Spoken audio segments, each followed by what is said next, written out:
कहा जाता है कि अगर किसी जगह के असली खूबसूरती को देखना है तो उस जगह के सुबह को और शाम को देखना चाहिए। दोपहर में तो हर जगह एक जैसा लगता है। इसीलिए हम अभी आ गए हैं सुबह सुबह शांति निकेतन बोलपुर के विश्व भारती कैंपस के पास।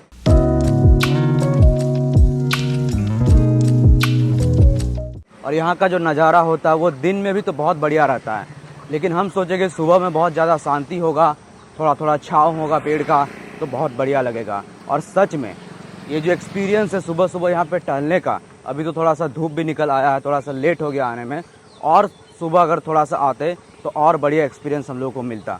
तो चलिए गाइस देखते हैं शांति निकेतन के सुबह का नज़ारा।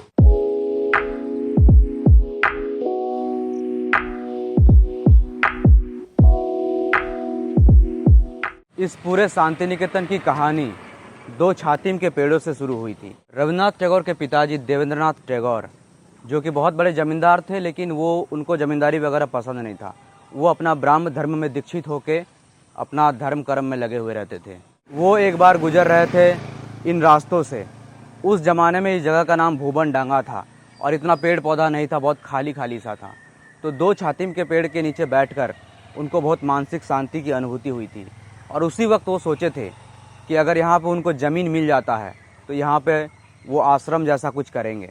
और संयोग से यहाँ के जो ज़मींदार थे वो उनके शिष्य निकले। एक बार उनके शिष्य ने उनको खाने पे बुलाया तो देवेंद्रनाथ टैगोर जी ने उनसे यहाँ पे आश्रम बनाने की बात की। बात सुनते ही उनके शिष्य ने उनको 20 बीघा ज़मीन दान करने के लिए तैयार हो गए। लेकिन देवेंद्रनाथ टैगोर दान लेने के लिए राज़ी नहीं हुए। वो उनसे प्रॉपर ज़मीन खरीदना चाहते थे। तो उस ज़माने में 1 रुपया देके वो यहाँ पे 20 बीघा ज़मीन खरीदे थे। और बाद में इस जगह में जब यूनिवर्सिटी बना तो और इस जगह का एरिया को बढ़ाया गया है। और अब आते हैं हम रविन्द्रनाथ टैगोर जी के कहानी पे। एक बार वो बचपन में अपने पिता के साथ भ्रमण कर रहे थे और उनको बहुत थकान महसूस हुई, तो वो आके एक बरगद के पेड़ के नीचे बैठे, जो कि यही है। गाइस, ये जो बरगद का पेड़ है इसका उम्र अनुमान किया जाता है कि 200 साल या 300 साल पुराना है। रविन्द्रनाथ टैगोर जब छोटे बच्चे थे उस टाइम पे भी ये पेड़ था। इससे इसकी उम्र का हम लोग थोड़ा बहुत अंदाज़ा लगा सकते हैं। और इस पेड़ के आसपास के जगह को 3 पहाड़ कहा जाता है। यहाँ कोई पहाड़ नहीं है, लेकिन इस जगह का नाम 3 पहाड़ क्यों है? रविन्द्रनाथ टैगोर जब बचपन में इस पेड़ के छाँव में बैठे थे तो वो इधर उधर का पत्थर कंकड़ जुगाड़ करके छोटा छोटा 3 गो पहाड़ बनाए थे और इस जगह का नाम 3 पहाड़ रखे थे। बहुत दिनों बाद जब वे बड़े होकर वापस लौटे, यहाँ पे विश्व भारती की स्थापना किए, उस वक्त भी उनको ये जगह याद था और वो इस जगह का नाम 3 पहाड़ ही रखे।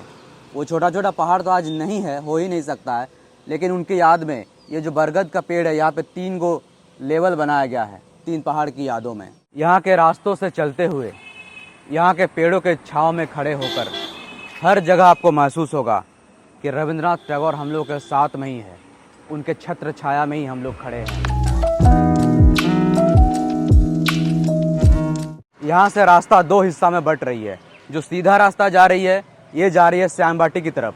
उधर अगर हम लोग जाएंगे तो हम लोग को सोनाझुरी हाट, गोवालपाड़ा, पलासबुनी, सालबुनी ये सब मिलेगा। लेकिन ये सब जगह शाम में जाने में ही बढ़िया है। और ये जो रास्ता जा रही है बाएं तरफ, ये जा रही है श्री निकेतन की तरफ। श्री निकेतन में यूनिवर्सिटी कैंपस है, कला भवन है, संगीत भवन है, जो कि सुबह में देखने में बहुत बढ़िया लगेगा। तो हम लोग अभी चलेंगे श्री निकेतन की तरफ। बाएं वाले रास्ते में एंटर करते ही सबसे पहले हम लोग को एक बहुत ही सुंदर सा, प्यारा सा और इंटरेस्टिंग चीज़ देखने को मिलता है, जो कि है तालत ध्वज।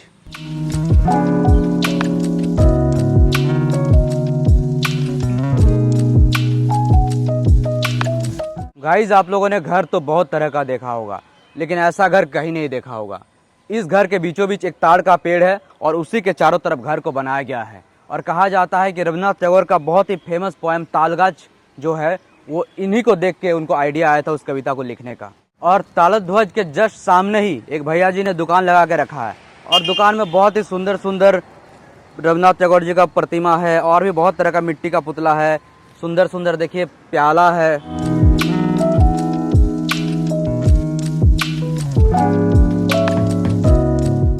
तालत ध्वज को देखने के बाद हम लोग आगे बढ़े तो हम लोग को यहाँ पे मिल जाएगा उपासना गृह।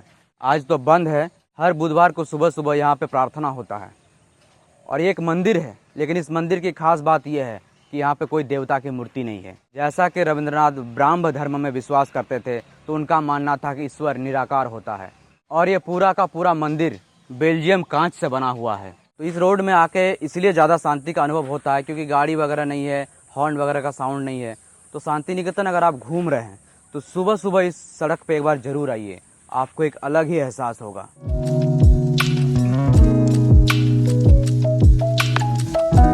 गाइस, जिस छातिम तला की कहानी हम आपको सुना रहे थे, जहाँ से इस पूरे शांति निकेतन की शुरुआत हुई, यही है वो तीर्थ भूमि छातिम तौला।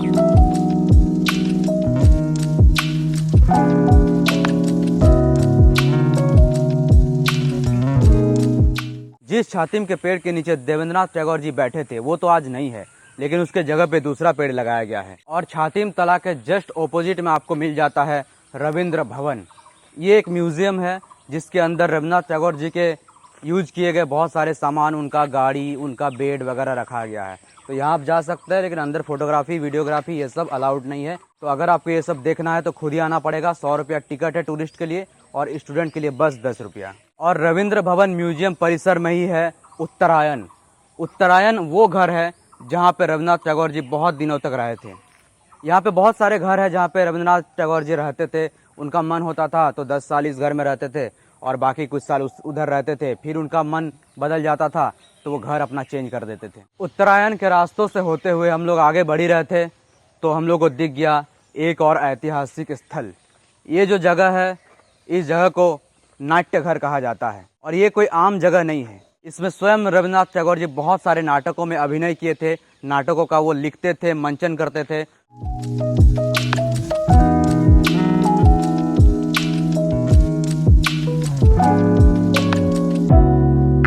नाट्य घर के जस्ट ऑपोजिट में आपको मिल जाता है कला भवन। ये कला भवन हम कलाकारों के लिए शांति निकेतन है, शांति बनाए रखो।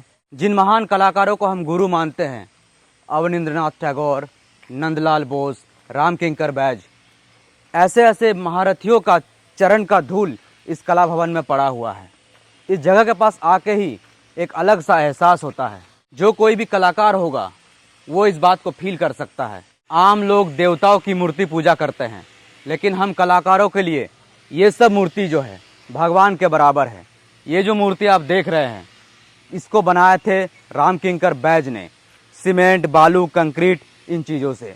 और इस मूर्ति का नाम है संथाल परिवार। आज ये मूर्ति पूरे विश्व के लिए एक धरोहर के बराबर है। गाइज, कला भवन के साथ साथ पूरा यूनिवर्सिटी कैंपस जो है उसको टूरिस्ट लोग के लिए बंद कर दिया गया है। मतलब टूरिस्ट लोग अंदर नहीं जा सकते हैं। कुछ प्रोग्राम वगैरह जब होते हैं तब अंदर जा सकते हैं। इस बात से क्या होता है कि शांति निकेतन घूमने का मज़ा जो है थोड़ा आधा अधूरा हो जाता है। लेकिन हम लोग तो है जुगाड़ू आदमी। मेरी एक जूनियर जो है वो कला भवन में पढ़ती है, तो उसके साथ जाके हम शाम में ही पूरा का पूरा कला भवन घूम लिए थे। कला भवन से होते हुए आगे जा रहे थे तो बाएं तरफ एक रास्ता मिला। ये जो रास्ता है ये जा रही है संगीत भवन के तरफ। और रास्ते में चलते चलते ऐसे ही देखिए आपको आम वगैरह पड़ा हुआ मिल जाएगा। और ये देखिए गाइज, अभी ताज़ा ताज़ा 2 फ्रेश आम पेड़ से नीचे गिरा है। तो भाई अगर आप भूखे नंगे आदमी हैं मेरे जैसे, तो फ्री में खाने का पूरा व्यवस्था है। हम लोग संगीत भवन की तरफ आगे बढ़ रहे थे, लेकिन गार्ड भैया ने बीच में ही मना कर दिया कि उधर जाना मना है। तो हम लोग वापस जा रहे हैं। और हम लोग का सुबह का जो टूर था वो पूरा हुआ। सुबह सुबह बहुत मज़ा आया। दोपहर में, शाम में भीड़ भाड़ ज़्यादा रहता है तो उतना अच्छा नहीं लगता है। शांति निकेतन का शांति अगर खोजना है तो सुबह सुबह ज़रूर आइए इन सड़कों पे, आपको एक अलग ही एहसास होगा।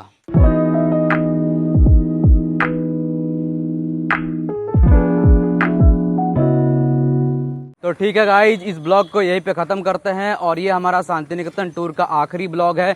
इसके बाद हम लोग जाएंगे अभी होटल पे। होटल से जाना होगा बस स्टैंड। बस स्टैंड से हम लोग जाएंगे दुर्गापुर, दुर्गापुर से होते हुए आसनसोल और उसके बाद जामताड़ा। तो गाइज बहुत लंबा सफ़र है, जाना पड़ेगा। धूप भी बहुत ज़्यादा हो रहा है। तो ठीक है गाइज, ख्याल रखिए अपना। Bye bye.